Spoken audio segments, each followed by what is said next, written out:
बिस्मिल्लाहिर्रहमानिर्रहीम अस्सलाम वालेकुम। तुसी मेरा YouTube channel Chaudhry Mohsin vlog देखते पे हो।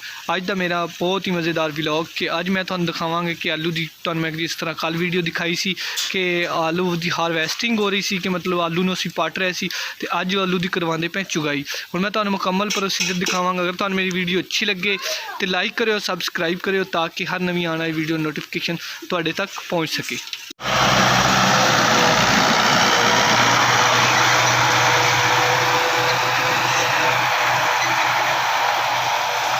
ये जी गाँव के छोटे छोटे बच्चे तो कुछ लोग तो चुगाई वाले होंगे आ ते कुछ एवं लोग गरीब जिहड़े गाँव के गरीब लोग होंगे आ। तो मतलब हर किसी की कोशिश होंदी है कि चलो कोई एक दो आलू लभ जाए, कोई 5-7 किलो कोई चुगाई कर लीए तो चलो 2-4 दिन गुजर जाएंगे। तो इसलिए लोग देखो किन्नी ज़्यादा जदोजहद नाल बच्चे छोटे छोटे बच्चे उन्होंने ये भी नहीं डर लगता कि अगर कोई अल्लाह ना करे ट्रैक्टर चल रहा वा तो वो थले आने का भी बहुत ज़्यादा खंदेशा होंदा वा। तो लेकिन अपनी जान नालों ज़्यादा अपना पेट प्यारा वा, क्योंकि पेट की खातर देखो लोग किस कदर जो छोटे छोटे बच्चों की देख के तो मैं चलो सोचा अपनी वाइटी के दोस्तों ने शेयर करदा। उम्मीद करदा तो मेरी वीडियो जरूर अच्छी लगेगी। अगर अच्छी लगे तो लाइक करो, सबसक्राइब करो ताकि हर नवी आने वीडियो नोटिफिकेशन तुहाडे तक पहुँच सके। हुण मैं भी इस टाइम खेत दे विच आ चुकिया तो मैं चलो खेत दे विच थोड़ा तुहानू नज़दीक तो लोगों का दिखाना वा कि लोग किस कदर जो ना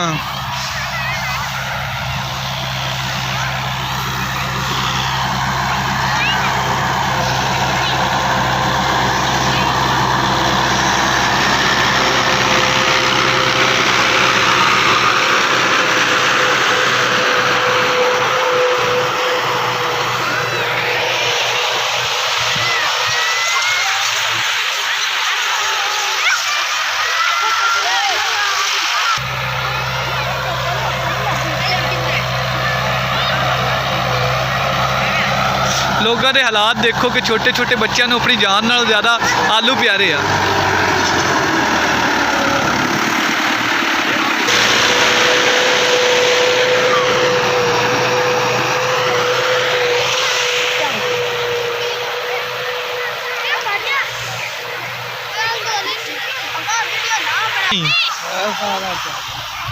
सह सारे कितने 2-3 आलू हैं।